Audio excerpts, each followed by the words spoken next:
오늘 주님의 그릇이라는 제목으로 짧게 말씀 나눠보도록 하겠습니다. 우리가 기도로 주님께 나를 동요 맨다는 것은 바꾸어 말하면 주님께서 나를 붙잡고 계신다는 것을 의미합니다. 사울이 이 사흘 동안 이제 금식하면서 기도했습니다.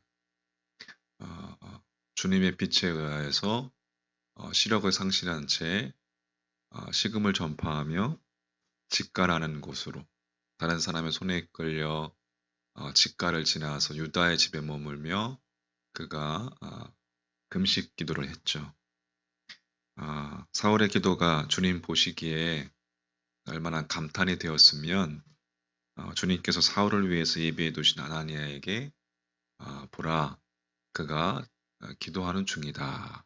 이렇게 가서 아나니아에게 사울을 찾아갈 것을 주님께서 명령하셨습니다. 그러나 이 아나니아는 사울을 찾아가서 그에게 안수하여서 시력을 회복시켜 주라. 이 주님의 명령에 선뜻 동의할 수가 없었습니다. 주님께 다음과 같이 이제 이의를 제기하는 거예요. 13절, 14절 말씀에 아나니아가 대답하되 주여 이 사람에 대하여 내가 여러 사람에게 듣사온즉 그가 예루살렘에서 주의 성도에게 적지 않은 해를 끼쳤다 하더니 여기서도 주의 이름을 부르는 모든 사람을 결박할 권한을 대제사장들에게서 받았나이다 하거늘. 자, 예루살렘 교회를 잔멸한 사울의 일이 다메섹까지 예루살렘으로부터 200km 정도 떨어져 있는 먼 다메섹까지 소문이 나 있었습니다. 그래서 아나니아가 자신이 사울에 대해서 알고 있는 바를 주님께 아뢰는 거예요. 주님, 사울이라는 사람이 이렇게 교회를 핍박하고 박해하고 이런 사람입니다. 근데 어떻게 이런 사람에게 가서 안수하고 그렇게 하라고 하십니까? 주님께서 아나니아에게 다시 말씀하시는 거예요. 15절 말씀, 5절 주께서 이르시되 가라 이 사람은 내 이름을 이방인과 임금들과 이스라엘 자손들에게 전하기 위하여 택한 나의 그릇이라. 예. 사울이 주님께서 이 당신의 이름을 세상 모든 사람에게 전하기 위해서 친히 택하신 무엇이다? 나의 그릇이다. 나의 그릇. 그러니까 나의 그릇. 주님의 그릇이라는 거. 주님의 그릇. 그러니까 사울이 주님께서 당신의 이름을 이제 세상 모든 사람들에게 특히 이방 사람들에게 전하기 위해서 택하신 나의 그릇. 바로 주님의 그릇이다. 그렇게 아나니아에게 다시 이야기하시는 것을 우리가 볼 수가 있습니다. 우리는 주님의 이 말씀을 통해서 사울이 다메섹 도상에서 예수님을 인격적으로 만나기 전까지는 그러면 뭐예요? 자기 자신을 위한 자신의 그릇으로 살았다는 것을 바꿔 이야기하자면 생각해 보면 알 수가 있습니다.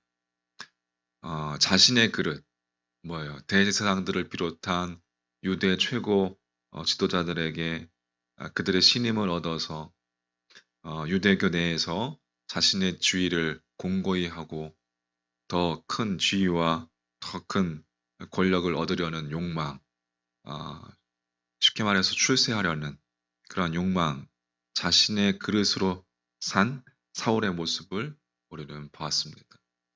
만약에 사울이 그처럼 자신을 위한 그릇으로 계속해서 살았더라면 그는 더 이상 주님의 그릇으로 선택되는 일은 없었을 것입니다. 그리고 물론 복음이 전능하신 하나님께서 다른 방법으로 우리에게 이방인에게 흘러가게끔 하셨겠지만 사도 바울이라는 그 이름이 지금까지 위대한 이방인의 사도 바울 그 이름은 남겨지지 않았을 거예요. 사울이 다메섹의 직가에서 직가 고든 길이죠. 고든 길. 상징이는 예수 그리스도의 길. 그 직가에서 자신이 주님에 의해서 선택된 주님의 그릇이라는 사실을 깨닫고 난 후 이 사울의 삶은 평생 주님의 그릇으로 이제는 자신의 그릇이 아닌 주님의 그릇으로 일관되게 산 것을 우리가 성경의 증언을 통해서 우리가 깨닫게 됩니다. 주님의 그릇, 다시 말해서 주님의 영원한 생명, 영원한 진리를 담는 그릇이었다는 것. 자신을 동여매는 기도가 아니라, 자신에게 동여매는 기도가 아니라, 주님께 동여매는 기도, 자신의 그릇으로 살아가는 삶이 아니라, 이제는 주님의 그릇으로, 영원한 생명과 진리를 담는 주님의 그릇으로 살았던 것을 우리가 보게 됩니다. 영원한 생명과 영원한 진리를 담는 그릇은 뭐예요? 눈에 보이지 않는 것이죠. 그렇죠? 생명과 진리가 눈에 보입니까? 영원한 생명과 영원한 진리, 눈에 보이지 않는 것입니다.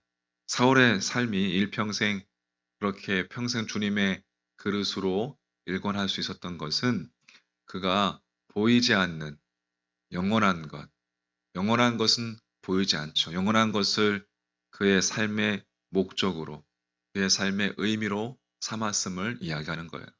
그래서 사울이 고린도 후서에서 이렇게 고백합니다.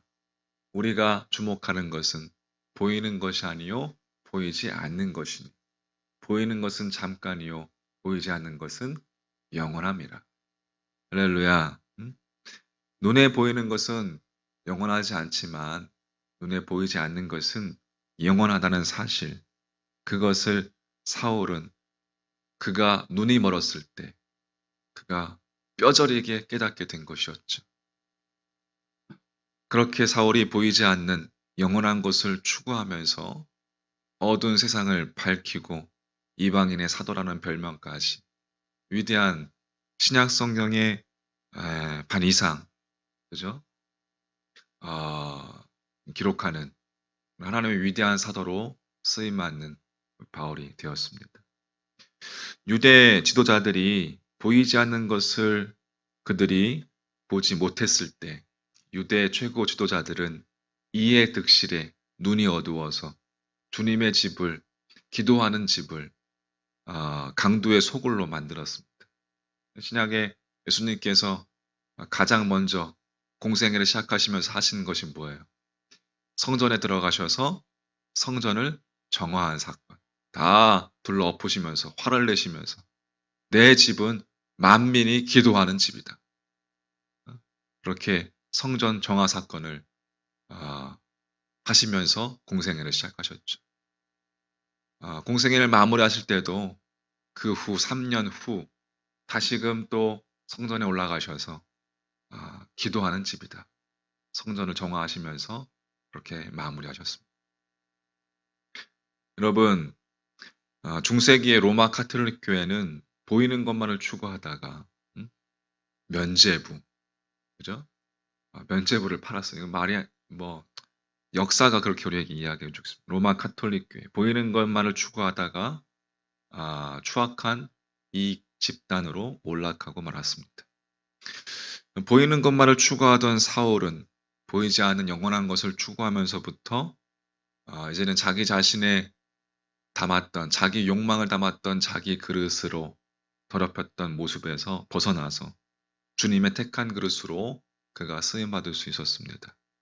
잘 아시다시피 중세 로마 카톨릭 마틴 루터 그 외 모든 많은 종교 개혁자들로 인해서 보이지 않는 것을 추구했던 그들로 인해서 거대한 로마 카톨릭은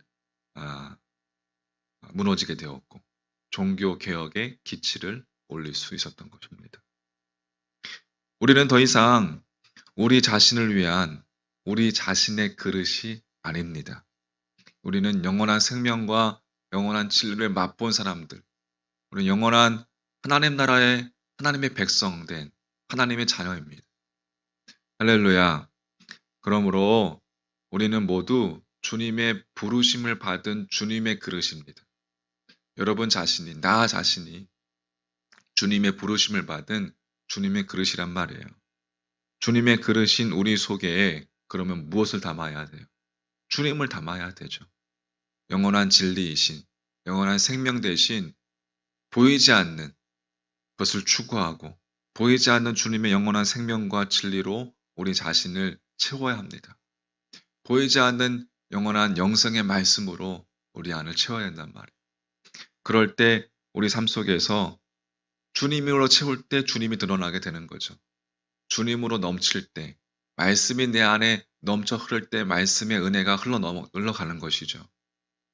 어, 오늘날 교회 다니는 사람은 많지만 예수님이 드러나는 삶을 사는 이는 적습니다. 소망하기는 우리 예수 따라가는 교회 성도들, 여러분 10년 가운데에 주의 말씀으로 채우시기를 간절히 소망합니다. 오늘도 어제의 은혜는 잊어버리고 오늘 주실 은혜를 사모하면서 이 새벽에도 주의 은혜로, 주의 말씀으로, 주의 생명으로, 주의 진리로 내 안에 주님 가득 임재하여 주시옵소서. 할렐루야. 그렇게 우리의 모습을 돌아보면서 성찰하면서 내 삶 속에서 기도 가운데 나를 주님께 동여맬 때 주님께서 나를 붙들어 주심을 믿고 신뢰하며 그렇게 오늘도 내 삶 속에서 예수님이 드러나는 그런 여러분과 저의 믿음의 삶이 되기를 간절히 소망합니다. 기도하실 때 주님이 내 삶 가운데 드러나시는지 성찰하시고 난 진짜 예수쟁이인지 할렐루야 그렇게 한번 돌아보며 간구하는 시간 되시기를 주의 이름으로 간절히 축복합니다.